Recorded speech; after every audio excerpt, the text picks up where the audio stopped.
ضرورت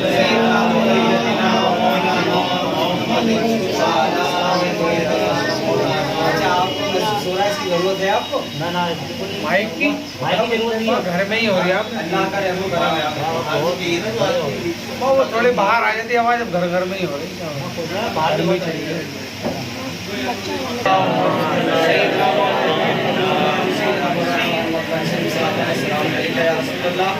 یا نبی اللہ یا حبیب اللہ صلی اللہ تعالیٰ علیہ وآلہ وسلم، نبی کریم صلی اللہ تعالیٰ علیہ وسلم جمعے کا دن ہے اور ممبر پر خطبہ ارشاد فرمانے کے لیے ممبر پر چڑھے۔ سبحان اللہ۔ آپ نے پہلی سیڑھی پر قدم رکھا، کہا آمین۔ دوسری سیڑھی پر قدم رکھا، پھر کہا آمین۔ اور تیسری سیڑھی پر قدم رکھا، پھر کہا آپ نے آمین، یعنی 3 مرتبہ آمین کہا۔ اب صحابہ کرام اس بات کو بڑی غور سے دیکھ رہے ہیں اور سن بھی رہے ہیں کہ سرکار نے 3 پیڑیاں چڑھی ہیں اور تینوں پر آمین آمین کہا۔ اب سرکار نے دنیا بھر کے تو آمین کہا نہیں، مگر اس وقت خطبے کا معاملہ یعنی جماعت کا معاملہ، آپ نے خطبہ پڑھا۔ خطبہ پڑھنے کے بعد جب نماز سے فارغ ہوئے تو نبی کریم صلی اللہ علیہ وسلم نے جتنے جانصاف صحابہ نے سب نے پوچھا، یا رسول اللہ، جب آپ ممبر پر چڑھ رہے تھے تو آپ نے پہلی پیڑھی پر قدم رکھا، کہا آمین، دوسری پر قدم رکھا، کہا آمین، تیسری پر قدم رکھا، آپ نے پھر کہا آمین۔ یا رسول اللہ یہ بتائیے آپ نے 3 مرتبہ آمین کیوں کہا؟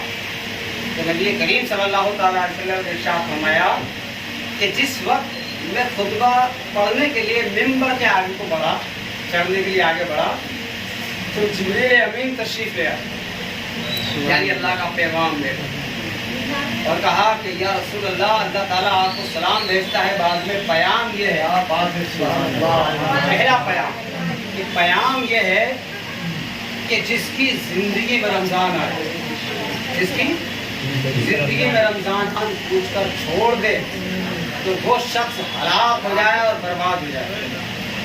تو نبی نے کیا کہا؟ آمین کہا۔ یا رسول اللہ، دوسری مرتبہ بھی آپ نے آمین کہا، کیوں کہا؟ کہا کہ سنو، جبریل نے مجھے اللہ کا دوسرا پیام یہ دیا کہ جس کے ماں باپ اس کی زندگی میں حیات ہو، جس کے ماں باپ اس کی زندگی میں حیات ہو اور وہ اپنے ماں باپ کی فرما برداری اور خدمت گزاری نہ کرے، ایسا شخص بھی ہلاک ہو جائے اور برباد ہو جائے۔ تو سرکار نے کیا کہا؟ آمین۔ اب یہ ہماری تمہاری آمین نہیں ہے، یہ ہوئی یا نہیں ہوئی کوئی پتہ نہیں ہے، یہ اللہ کے محبوب کی آمین۔ مرتبہ کیوں کہا؟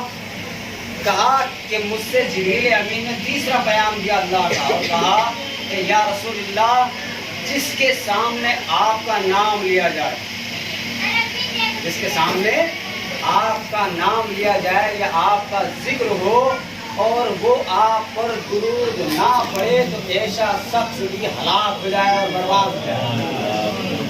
تو نبی نے اس پر بھی کیا کہا؟ آمین۔ اب ہم اور آپ اچھی طرح سے جانتے ہیں کہ یہ سرکار کی آمین ہے، یہ تو سمجھ لو قبول ہو گئی، یہ تو قبول ہو چکی، کیونکہ نبی کریم صلی اللہ تعالیٰ علیہ وسلم کا آمین کہنا اس بات پر دلالت کرتا ہے کہ سمجھ لیجئے کہ جو ان تینوں میں سے کسی بات پر عمل نہیں کرتا اسے تو جہنم میں جانا ہی جانا، وہ بچ نہیں سکتا، کیونکہ اللہ نے کہا ہے اور نبی نے آمین کہا۔ اب ہم اور آپ اپنے اپنے گریبانوں میں جھانکیں اور ہم اور آپ یہ دیکھیں کہ ہم میں سے کتنے ہیں جو اپنے ماں باپ کے فرما بردار اور ان کا ادب کرنے والے نہیں ہیں۔ ہم میں سے کتنے ہیں جو رمضان کے روزے جان بوجھ کر چھوڑ دیتے ہیں۔ ہم میں سے کتنے ہیں کہ رسول کا